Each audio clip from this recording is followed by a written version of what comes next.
So to Renato of Human, you're based in Silicon Valley. Yeah. And do you feel like some sort of an outlaw being a social startup in bigger is better San Francisco? I think in the past few years, there've definitely been a handful of companies that Can you speak up? Sure. Speak up a bit. Yeah. I think in the past few years in Silicon Valley, there's definitely been a handful of companies that have combined, a big market with good ethics and a social mission. So from that perspective, I think that we're definitely part of a trend of companies wanting to do better, not just build great products, but also build a great experience for the folks delivering certain types of services.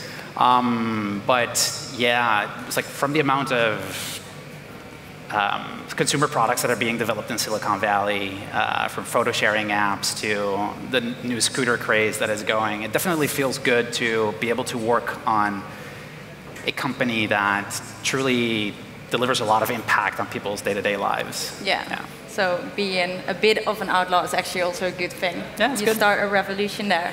So for you, Simon, it must be very different because you're from Nordics.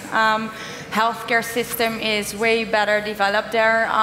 Can you comment how different it is for you to work from there instead of US? Yeah, so obviously don't know that much about the healthcare system in the US, but I think in the Nordics particularly, it's sort of expected that the governments will pay for these kind of innovations. It's there's a lot of focus on it now as well, trying different technological solutions, also due to there's going to be way too many older adults in the country than healthcare providers, so we need to find different solutions. So there's a high willingness to pay for these kinds of solutions. Also in terms of school, there's a very high principle, parents and kids aren't supposed to have any expenses in going to school. Right. So when kids have to be away, it's very natural that the school or the municipality will pay for something like this.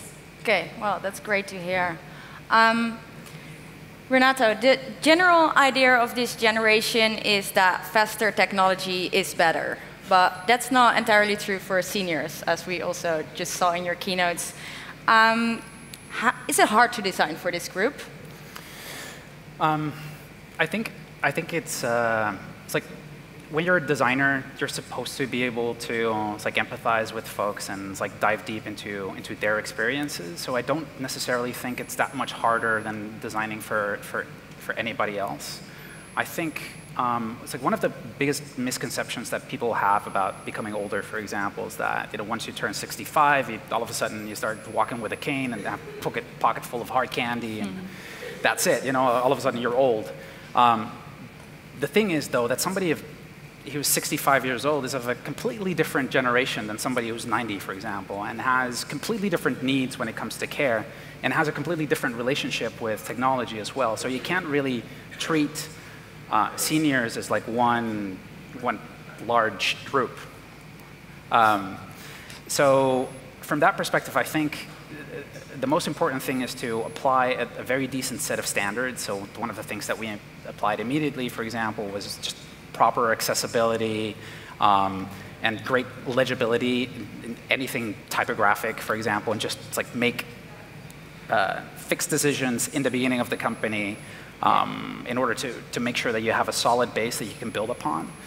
But then I think the pragmatic approach and continuously learning about the audience that you're designing for alleviates any type of friction in the design process. So I wouldn't necessarily say that it's harder to design for older adults at all. It's a positive challenge. Yes, absolutely. Okay, cool. And how does that work for you, Simon? Because you design also for kids. They're probably even faster than you can design for. How does that work then? Yeah, so obviously kids, they understand everything. You don't need to take any consideration. You can push as much stuff as you want on the screen and they'll figure it out. But on the other hand, the kids that we work with, they're in a vulnerable situation. And also, yeah, if you've gone through cancer treatments, like you're in a completely different state than most kids are. So we do make a lot of efforts, for instance, that our displays are calm, that there's not too much stuff happening, just because it can cause stress and sort of aggravate their illness. So we sort of need to take a lot of ethical considerations on their behalf in order to ensure that our products doesn't do them any harm. But in terms of using the products, they understand absolutely everything. Right. Renato, with the product you've built, you're actually creating a lot of jobs in healthcare that not currently exist, and for people that might be out of a job right now. We've seen the ups, but also the downside of this with apps like Uber and Lyft. How do you make sure your employees basically get good pay, security, stuff like that? How do you learn from that? What you say exactly, the first thing, we make them employees. For companies like Uber and Lyft, it's like the drivers are not employees, are completely expendable to a certain extent. For us, you know, home care is not like taking somebody from point A to point B. It's extremely complex. It's an inherently human experience. We always say it's like we're a human company first and technology company second. And, you know, taking into account that the people, our caregivers, our care professionals are our product essentially, and they go into the homes of people. Designing for them, it's like the fact that we chose for them to become like full-time employees with fair wages and benefits and everything else is part of that design, is part of designing a better experience for them.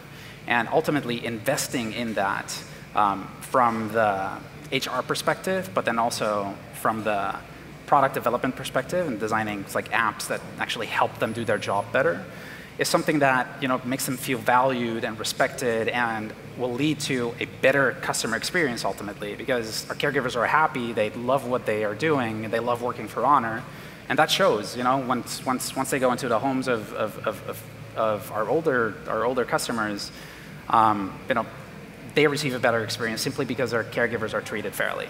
Right. Okay. To both. The status quo is let's make an app that as many people as possible can use so that we make a lot of money. Is designing for a niche group less of a big business? You want to start? Yeah, I mean, like I mentioned before, the home care industry right now is a 30 billion market. Right. That is about 3 times the size as the taxi market was before it's like Uber entered the market. So that gives you like a little bit of an image of how massive this actually is. So I would definitely say no to that. Yeah. Okay. Good to know. I think in terms of hardware product, at least, I think what we do is we find a very specific use case, which there is an actual and a desperate need for our solutions, and in which case it works really well. Okay, great. So that is a mistake to think that inclusive design is not a big business. I would like to end with this, and thank you very much for your work and for sharing it here on stage. Yeah, thank you for coming. Thank you for having us. Thank you.